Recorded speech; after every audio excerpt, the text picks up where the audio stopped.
Hangers and ice and updates இன்னைக்கு இந்த வீடியோவில் கூலி படத்துக்கான அப்டேட் தான் பார்க்க போகிறோம். சன் பிக்சர்ஸ் கூலி படத்துக்கான ஹிந்தி தியேட்டர்ஸ் யார் வாங்கியிருக்காங்க அப்படின்னு சொல்லிட்டு இப்போ அஃபிஷியல் அனௌன்ஸ் பண்ணியிருக்காங்க. யார் கூலி படத்துக்கான ஹிந்தி தியேட்டர்ஸை வாங்கியிருக்காங்க அப்படின்னு சொல்லிட்டு அப்புறம் பார்க்கவும் செய்யலாம். பட் இந்த ஒரு அனௌன்ஸ்மெண்ட் வீடியோவில் புது போஸ்டர் டீம் ரிலீஸும் பண்ணியிருக்காங்க. கூலி படத்துக்கான ஒரு புது போஸ்டர் இப்போ டீம் ரிலீஸும் பண்ணியிருக்காங்க. இந்த ஒரு போஸ்டரில் முக்கியமாக வந்து பார்த்தீங்கன்னா super star and Aamir Khan இவங்க ரெண்டு பேருமே இந்த ஒரு போஸ்டர் இருக்கும் செய்கிறாங்க. இந்த ஒரு போஸ்டரில் ரஜினி சாருக்கான லுக் நீங்கள் வந்து பார்க்கணும் செய்யுங்கன்னா நம்ம வந்து கூலி படத்துக்கான டைட்டில் டீசரில் பார்த்த அதே லுக்கில் தான் ரஜினி சார் இருக்கும் செய்கிறாரு. இன்னும் கரெக்டாக சொல்லணும்னா கூலி படத்துக்கான அனௌன்ஸ்மெண்ட், அதாவது கூலி படத்துக்கான டைட்டில் டீசரை April 22 ரிலீஸ் பண்ண போகிறோம் அப்படின்னு சொல்லிட்டு ஒரு போஸ்டர் டீம் ரிலீஸ் பண்ணியிருப்பாங்க இல்லையா.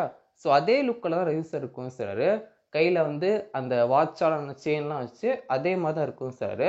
But Aamir Khan sir look நீங்கள் வந்து பார்க்கணும் செய்யுங்கன்னா இப்போ தான் அவருக்கான இந்த மாதிரி ஒரு ஸ்டில் நம்ம வந்து பார்க்கணும் செய்கிறோம். இதுக்கு முன்னாடி ஆஃப்லைன்லேயே இவருக்கான லுக் நம்ம வந்து பார்க்கணும் இருப்போம்.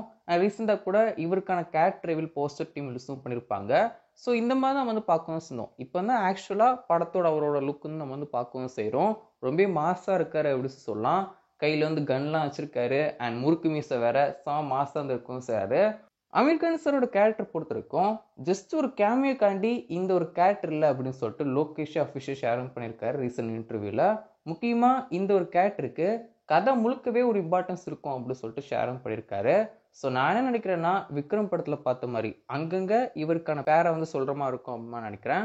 விக்ரம் படத்தில் இருக்கிறத விட இந்த ஒரு படத்தில் அமீர் கான் கேமியோ வந்து கம்மியான டைமாக இருந்தாலும் ஒரு 6 நிமிஷம் இல்லை ஒரு 15 நிமிஷமாக இருக்கலாம். அந்த 15 நிமிஷமாக தான் நான் வந்து கேள்விப்பட்டேன். 15 நிமிஷம் கேமியோ இருந்தாலும் கூட அவருக்கான கேரக்டர் வந்து படம் முழுக்க நிறைய பேர் பேசுகிற மாதிரி இருக்கலாம். இந்த மாதிரி ஒரு கேரக்டர், அந்த ஒரு கேரக்டர் நேமை சொல்லி படம் முழுக்க பேசுகிற மாதிரி இருக்கும் அப்படின்னு சொல்லி நான் எக்ஸ்பெக்ட் பண்ணுறேன். அமீர் கானுடைய கேமியோ டைமிங்கை பொறுத்த வரைக்கும் 15 நிமிஷம் கிட்ட இருக்கும் போது